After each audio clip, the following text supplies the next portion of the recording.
Puang hisap bil ni banyak ni. Daripada Batam Barat melarat ke Terengganu tu. Nak.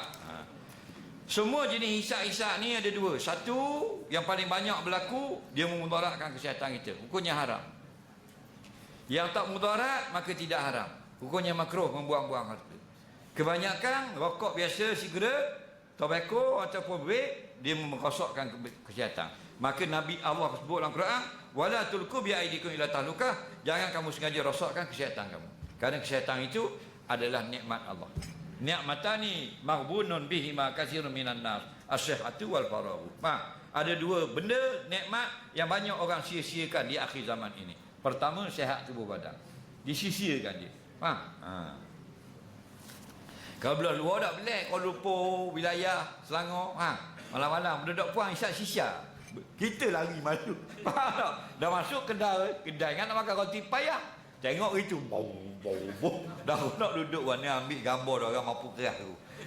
Tambah lagi dulu dah berasak kelung. Bandar ni kecek duduk puang bau strawberry lah, bau ciku lah, bau macam-macam.